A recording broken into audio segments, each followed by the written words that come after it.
Sometimes they teach us about black protection. Congratulations on your Grammy nomination. Thank you. Thank you. How was it like when you found out that you were nominated? I was happy. It was a interesting, how would I put it? It was a interesting situation to find myself in, at that moment in time, and I was, we were really happy, because it was something that we actually, believed would happen as soon as we were done with the album. And we said this album should at least get a nomination, and to at least see that achieved was, really nice for us. How does it feel leaving that kind of band with an established legacy and history? Do you feel the pressure sometimes? Well, I've been in the band since I was 8, and it's more complicated for people when they're outside looking in, than for people like me that are already inside, Being in EGTT has always been a part of me, It's the 28th year I've been in the band, and I'm 36. Wow. So I've been in the band all my life, basically. And I used to open the shows for my dad, back in the day as well.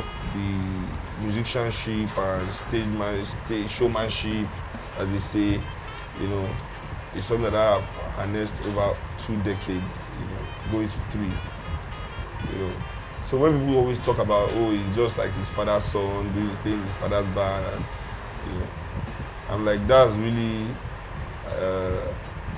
a basic way of, and a overly simplified way to look at what I've done in my life as well, And that's why it's not a mistake that we've been able to keep going 20 years after my father's passing. Yeah. At least my father is no longer on stage, and there must be something happening there for us to still be around, this long, and still doing more things and not being idle and staying relevant. This for me is the great achievement, because EGTT is not just Fela's band; it's an African musical institution. And I feel we must not pass with Fela's death, because the band is something that should be able to create an avenue for many generations of African musicians not to only understand what Afrobeat music is, but to understand that legacy and that struggle that it represents. Do you think the present couple of young Nigerians are beginning to understand the true essence of Afrobeat, are beginning to appreciate your music more? Well, I think if they are given more, if they are exposed more to my music, they will appreciate it. I think it's a matter of exposure and how do they put it? Visibility. Yeah. I think our entire media is so, and not only in Nigeria, really. I think it's a global phenomena that the people that own the media and control the institutions of influence want the world to see things from their perspective. Yeah. They want their narrative to dominate society. So in all the media that they own, they want the things that represent them to be showcased. So certain kind of music that promotes a certain kind of ideology, which is basically neoliberalism or capitalism, and a certain kind of lifestyle, individualism and consumerism and materialism, and basically shaming the poor. Yeah. Basically, So, and I think that kind of message, is what is pushed, and especially in our society where everything that is good is privately owned. You understand? So the elites are generally in control of everything here. It's the same thing that they perpetuate here. So I think if Nigerians are giving more exposure to what I do, definitely they will appreciate it just as anywhere else that I get the exposure that I feel is necessary. Okay. So it's not a matter of if Nigerians are beginning to. It's just that we are being more visible, with the things that we do, generally can no longer be ignored by saying groups, and so yeah, we're just getting out there more and people are seeing what we can do. We make this go talker of the channel affair. You featured Black Times, you featured Santana. Yeah. A legend in his own right. How did you hook up with him? Not in his own right, in every kind of right. How did you hook up with him for that? Okay, this is another thing I've said a lot, but I don't get asked a lot in Nigeria this question. It's quite interesting. Carlos wrote about me in his autobiography. And he quote lyrics from my song. So when we found out, I'm like, wow, if I'm in Carlos's radar that much, that he's listening to my music so much that he's quoting me in his book, the book about his life, you know, let's try and get in touch and see, you know, if we can make music together and stuff like that.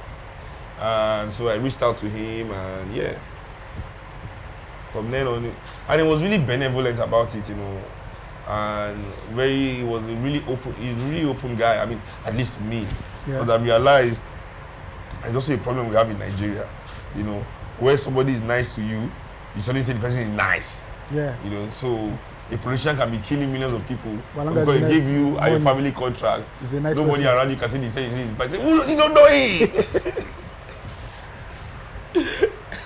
So I realized this is a problem. So let me be more like, it was really benevolent and open-hearted to me. You know, he invited me to Las Vegas, invited me to his home. We played basketball together, and he beat me. You don't laugh. How many times? He'll beat you too. He beat me one time. Okay. Then my manager started to laugh. Then he went on the court. Then he beat him too. You know, because it was his house.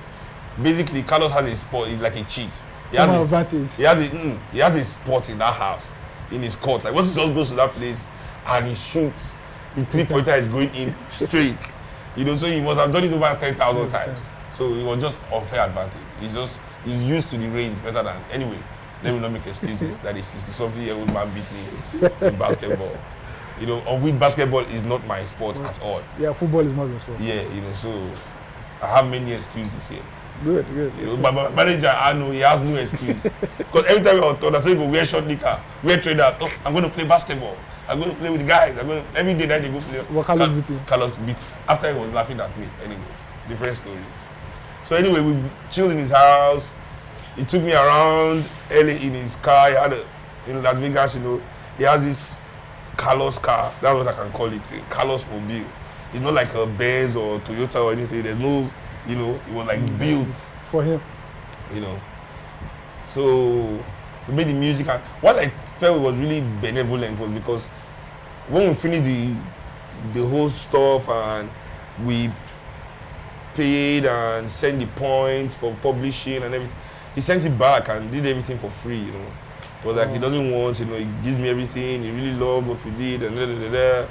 So for me that was really like touching, you know, to see someone that's so great be, you know, because sometimes you meet great people and then you're like, disappointed. You know. But then he was like really, you know, he really impressed me with his personality and his humanity. And his knowledge of African history as well. Wow. Most people don't know Carlos is African.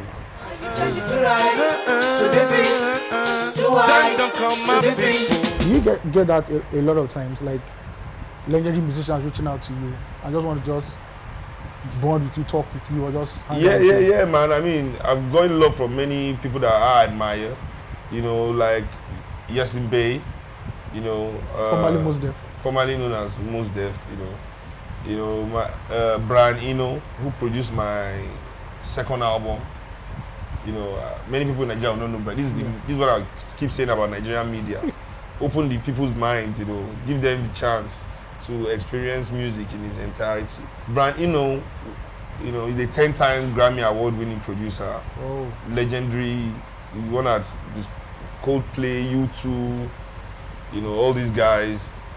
You know, Roxy Music was his first project, and you know, Brian Eno is a real, you know, a legend. You know, this is everybody's the legend. Hey, you just do one thing, you're a legend.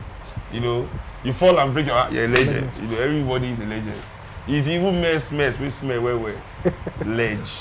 You know, but this guy, you know, is a real legend. You know, back in the day, it was like social media, 2009. Social media was not really popping when I made my album. I took a picture with all his Grammys, you know, 10, bro, 10. I'm not 10. You know, so and you know he stops. You know, that album was what made my career in Europe. Like as soon as I did my project with Brian, you know, everybody was like, "Oh, you work with Brian? Case good." Yeah. So he also, you know, he was also like I felt like the greater the artist, like when you meet like really great artists, you know, you don't really have the chip on their shoulder. They're not really egotistical because they know that they are, you know, they are what they say they are. You know. This is not hype thing, you know. They don't have to hide behind their ego or any kind of thing. So I've experienced that a lot in my life, you know. Even most recently, David Banner hit me up. David Banner? Yeah, on Instagram. So I can't wait to get to, you know. I don't know people who are real like hip hop heads. If you were back in the day, Poor Righteous Teachers, you know, White Intelligent hit me up too. And we really had a good relationship, me and him. I can't wait to see him when I get to the States. You know, so yeah. I mean, I think in the real music like circle, you know, not just because of social media, but in terms of really musical people, I really get to meet many of the greats that I've admired as a musician, as an instrumentalist. You know, even my co-producer on my last 2 records is Robert Glasper as well, you know. Do you know who Robert Glasper is? I've heard the name, but I don't know him particularly. He's a great pianist and 2-time Grammy Award winner for Black Radio and Black Radio 1. I mean Black Radio 2.